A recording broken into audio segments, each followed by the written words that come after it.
badan usaha milik swasta. Sederhananya, BUMS adalah perusahaan yang seluruh atau sebagian besar modalnya dimiliki oleh pihak swasta, bukan pemerintah. Jadi, pemilik BUMS bisa berupa individu, kelompok orang, atau bahkan perusahaan swasta lainnya. Ciri-ciri BUMS: 1. Dimiliki oleh swasta atau individu. Modal berasal dari pemilik atau investor swasta. Yang ketiga, lebih fleksibel dalam mengambil keputusan. Selanjutnya ada fungsi dari BUMS. Fungsi dari BUMS sendiri ada 4, yaitu yang pertama adalah menyediakan barang dan jasa bagi pembeli. Yang kedua, menciptakan lapangan kerja. Yang ketiga, meningkatkan pendapatan negara. Dan yang terakhir, mendorong pertumbuhan ekonomi. Yang selanjutnya itu ada peran BUMS, ya ada 3. Yang pertama, sebagai motor penggerak ekonomi. Yang kedua, sebagai pencipta inovasi. Yang ketiga, sebagai kompetitor sehat. Saya akan menyebutkan contoh BUMS di Indonesia. Yang pertama, di dalam kategori perbankan, terdiri dari BCA, Mandiri, dan BRI. Yang kedua, ada kategori otomotif yang terdiri dari Astra International dan Toyota. Yang ketiga, ada kategori konsumen yang terdiri dari Unilever dan Indofood. Yang keempat, ada kategori teknologi yang terdiri dari Gojek dan Tokopedia. Jenis-jenis badan usaha milik swasta BUMS. BUMS memiliki beragam jenis yang umumnya diklasifikasikan berdasarkan struktur kepemilikan, skala usaha, dan bidang usahanya. Berikut adalah beberapa jenis BUMS yang umum diketahui. Berdasarkan struktur kepemilikan, perusahaan perseorangan dimiliki dan dikelola oleh satu orang. Keputusan diambil secara mandiri oleh pemilik. Tanggung jawab atas utang perusahaan sepenuhnya berada pada pemilik. Firma dimiliki dan dikelola oleh 2 orang atau lebih, setiap anggota bertanggung jawab atas utang perusahaan. Perseroan komanditer CV memiliki 2 jenis anggota, sekutu aktif mengelola perusahaan dan sekutu pasif hanya memberikan modal. Tanggung jawab sekutu pasif terbatas pada modal yang disetorkan. Perseroan terbatas PT memiliki bersama oleh pemegang saham, tanggung jawab dan pemegang saham terbatas pada nilai saham yang dimiliki. Struktur organisasi yang lebih kompleks. Berdasarkan skala usahanya, BUMS dibagi menjadi 4. Yang pertama adalah usaha mikro. Usaha mikro adalah skala usaha kecil dengan aset dan omset yang terbatas. Contohnya seperti warung makan kecil atau toko kelontong. Yang kedua ada usaha kecil.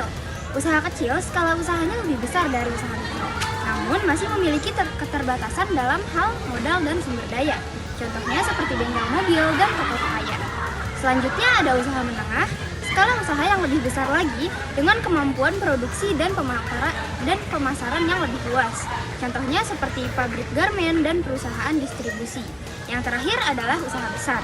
Skala usaha yang sangat besar dengan aset dan omset yang sangat tinggi. Contohnya seperti perusahaan multinasional yang beroperasi di Indonesia. Berdasarkan bidang usahanya, dibagi menjadi 3. Yang pertama itu sektor primer.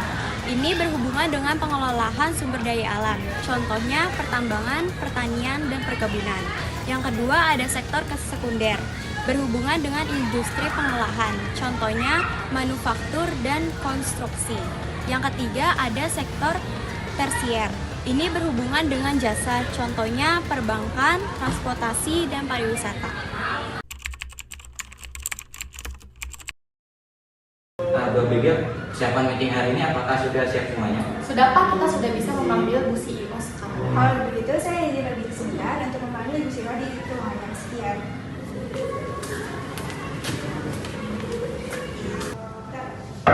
Masuk.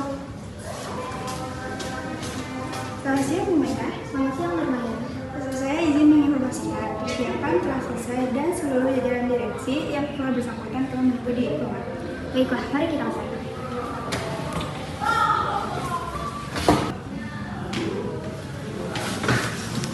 Selamat siang Bu Maira. Selamat siang, silakan duduk kembali. Langsung saja tanpa membuang-buang waktu, mari kita mulai meeting kali ini. Saya dengar ada sesuatu yang ingin disampaikan oleh bagian produksi dan marketing. Jadi begini Bu, sebetulnya divisi kami tidak memiliki masalah dalam bagian produksi produk. Namun yang menjadi kendala adalah untuk menyeimbangkan diri dengan perusahaan-perusahaan lainnya dengan produk yang serupa. Apakah hal ini sudah sempat dibicarakan dengan bagian pemasaran? Sudah Bu, kedua divisi telah berdiskusi dan memikirkan cara untuk tetap dapat mengimbangi perusahaan kita di tengah persaingan bisnis yang sedang melejit akhir-akhir ini dikarenakan produk serupa. Jadi, apa solusi kalian? Kami telah sepakat untuk merancang ulang desain produk dengan motif yang lebih menarik dan menyesuaikan diri dengan tren saat ini. Kami telah membuat beberapa desain produk untuk dipertimbangkan sebagai opsi untuk desain produk yang baru. Bisa ditunjukin opsi desain produk yang sudah kalian siapkan? Baik Kak, berikut 3 opsi desain dan produk telah di divisi kami buat.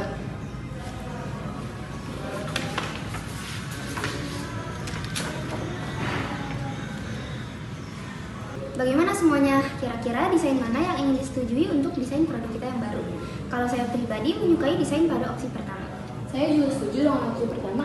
Saya juga. Saya juga setuju. Baiklah, kalau begitu dari hasil suara terbanyak, opsi pertama akan menjadi desain produk kita kali ini. Selanjutnya adalah kendala di bagian modal. Untuk Dewan Komisaris, apakah ingin memberi masukan? Untuk masalah kenaikan modal sebenarnya tidak perlu terlalu dikhawatirkan karena sebagai BUMS kita dapat melakukan pinjaman kepada lembaga bank. Namun tentunya bayaran dari kenaikan modal tersebut haruslah dengan hasil penjualan yang memuaskan. Apakah kalian bisa? Bagian analisis marketing kami telah mengumpulkan berbagai data mengenai desain dan bentuk produk yang sedang digemari oleh berbagai kalangan saat ini. Dan kami juga telah memikirkan bagaimana cara untuk memasarkan produk tersebut agar lebih banyak peminat. Contohnya seperti melakukan endorsement kepada artis-artis yang sedang naik daun, serta menjualnya melalui offline maupun e-commerce. Bagaimana dengan harga penjualan? Apakah tetap sama? Kami berencana ingin menurunkan harga jual produk serta memberikan diskon dan promo selama penjualan berlangsung dengan harapan target penjualan produk dapat tercapai. Baiklah, kalau begitu bagaimana kalau kita lakukan uji coba selama 3 bulan dan melihat perkembangannya? Apabila semua berjalan dengan lancar, kita akan melanjutkan strategi ini. Namun apabila tidak, kita harus mencari solusi lain akan permasalahan ini. Bagaimana? Kalian setuju? Kami setuju. Baiklah, kalau begitu rapat ini saya nyatakan selesai dan akan saya tutup.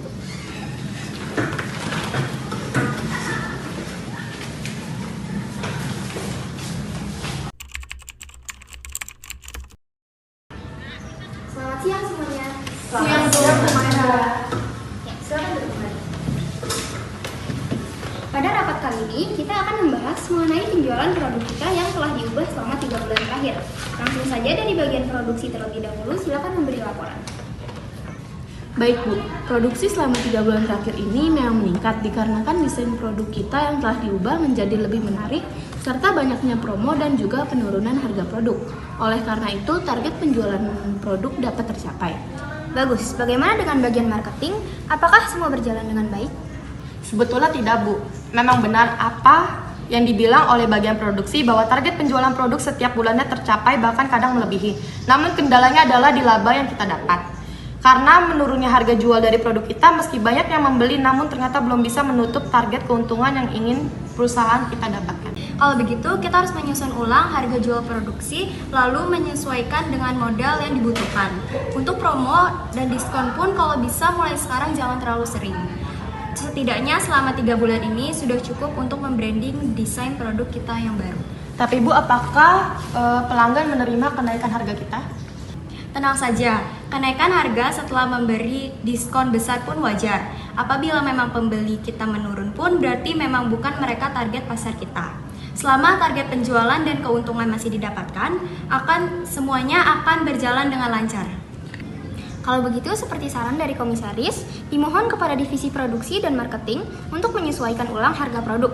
Dan jangan lupa untuk tetap mengutamakan kualitas produk kita. Baik Bu. Selebihnya bisa dibicarakan secara pribadi.